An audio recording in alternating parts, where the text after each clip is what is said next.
Hello mga kalisanayang, graduation na. Kaya naman congratulations sa lahat ng mga mag-graduate ngayon. At sa mga hindi mag-graduate, deserve nyo yan kasi pinili nyo yung magandang buhay nyo na tambay.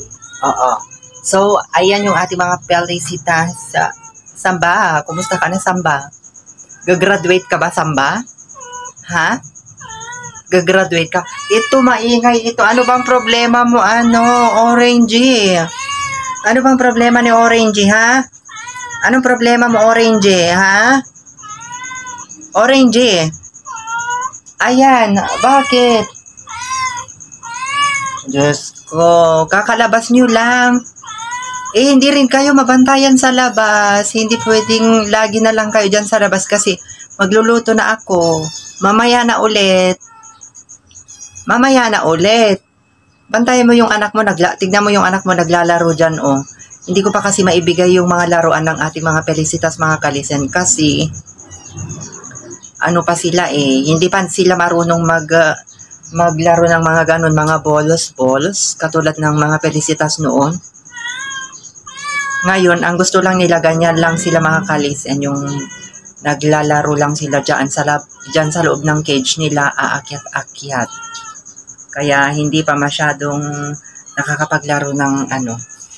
Ayan naman yung ating mga felicitas. Ayan, oh. Lagi lang silang ganyan. Ayan, nakadapa.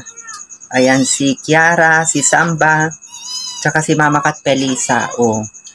Si umakyat siya, ganyan siya mga kalisan. Umakyat si Tarukoy na isa. Oh, sinundan naman yung isa, oh. Ayan. Ano gusto ilalabas ko ulit kayo? Mamaya na ulit Tarukoy. Mamaya maglalaro tayo ulit. Kasi minsan guys, naglalaro kami ng ating mga poor babies. Pero pag wala na akong ginagawa.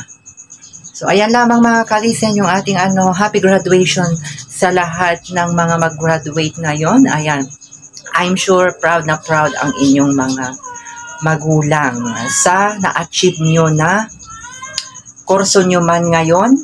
Ayan, at sa mga hindi pa nakagraduate, ayan, ipagpatuloy nyo lang po ang inyong pangarap sa buhay. At saka yung mga nag-graduate, mayroon din mga nag-graduate na pagkatapos ng graduation, ayan, nag-asawa na.